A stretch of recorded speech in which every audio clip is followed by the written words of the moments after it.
un an friche. Pas de pluie ce jour-là. Un miracle à Paris. Des gris pâles maculaient le ciel, comme si les nuages hésitaient à se mouiller. La cacophonie urbaine abrutissait les rires creux des cafés, les querelles d'automobilistes, les pas pressés de ceux qui courent vers l'avenir, les gémissements de ceux qui n'en ont plus. Un trop-plein de vie insoutenable. Elle s'était réfugiée dans un cimetière, où mieux trouver la paix que parmi les pierres tombales.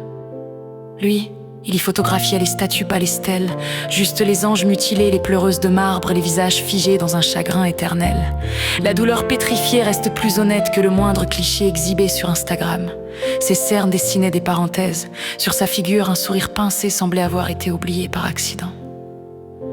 Elle le trouva en train de causer à une de ces femmes de pierre qui tenait une main plaquée contre le front, l'autre levée vers le ciel comme si elle suppliait qu'on la laissât partir. Il lui murmurait « Tu sais, même les vivants ne sont pas libres alors. Cesse de jouer la comédie. » Elle rit un rire sec, il sursauta. Avec un regard capable de faire fondre le granit, elle lui demanda s'il draguait souvent les sépultures ou s'il souffrait juste de solitude aiguë.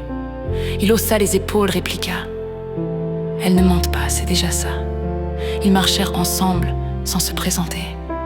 Quoi de plus surfait qu'un nom? Leurs blessures parlaient davantage.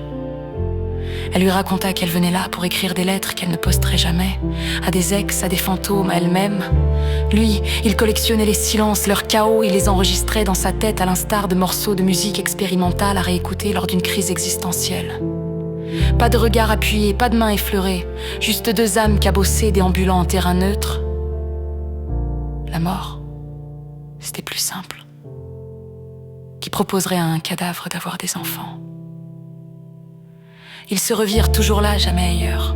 Elle lui lisait ses lettres, il la photographiait parfois. Parfois, il déclarait qu'elle était trop vivante pour le lieu. Elle répliquait « C'est parce que je suis morte partout ailleurs. » Un jour, elle ne vint pas, il attendit. 3 heures, il interpella une sainte qui resta muette, il cria. Un silence expérimental de plus. Enfin, il rédigea un mot. « Tu m'as appris que les morts ne sont pas ceux qu'on enterre, mais ceux qu'on oublie.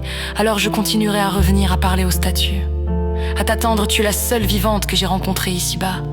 Et ça, c'est déjà une forme d'amour. » Il le glissa dans une fissure de la tombe qu'elle préférait, celle d'une jeune femme décédée à 25 ans d'un chagrin trop lourd selon l'épitaphe. Tomber amoureux dans un cimetière. Faut-il que tout soit mort autour de nous pour qu'un cœur ose battre de nouveau? Après 3 mois, il cessa de parler aux statues, leur mutisme sonnait plus creux. Il revenait cependant fidèle tel un chien abandonné. Il déposait des photos, des mots, des morceaux de lui-même, de ces silences qui avaient assourdi sa vie. Puis il repartait. Un peu plus vide, toujours plus flou. Et un matin, elle réapparut, sur une tombe en train de manger un croissant. Des miettes et du beurre sur les doigts, elle le leva comme un toast et lança « Tu sais que tu as l'air plus dépressif que les morts, toi ?» Il sourit, ce sourire maladroit qui peine à s'ouvrir comme un mulsule rouillé qui se remet en marche. Elle se dirigea vers lui, lui tendit des papiers froissés, ses mots, ses lettres, ses morceaux de lui-même. Elle les avait lus, elle les gardait, elle lui chuchota qu'il écrivait comme un poète suicidaire, que c'était presque charmant. Il répliqua d'une voix neutre « C'est tout ce qu'il me reste, des mots et des ruines. » Elle le toisa longtemps, trop longtemps pour que cela fût confortable, mais aucun inconfort ne surgit. Enfin, elle avoua avoir fui parce qu'elle crut qu'il allait la réparer et qu'elle n'en avait pas envie. Elle aimait ses fissures, elle lui tenait chaud la nuit. Il ne voulait pas la réparer, voulait juste s'asseoir à côté d'elle et contempler les fissures avec elle. Ils marchèrent ensemble, comme avant. Cette fois, elle lui prit une main, nulle promesse d'avenir. Juste un pacte entre deux désolations. On ne se sauve pas, on s'accompagne dans le naufrage. Ils parlèrent d'amour, cet amour qui pique, qui fait peur, celui qui ressemble à une cicatrice caressée du bout des doigts. Elle confia ne pas croire en l'éternité. Il la rassura.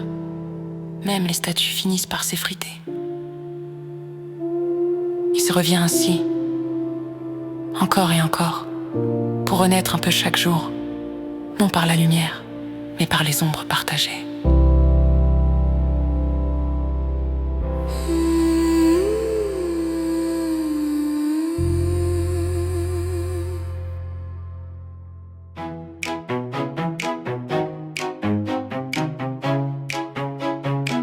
Ils posent leurs baisers sur pause.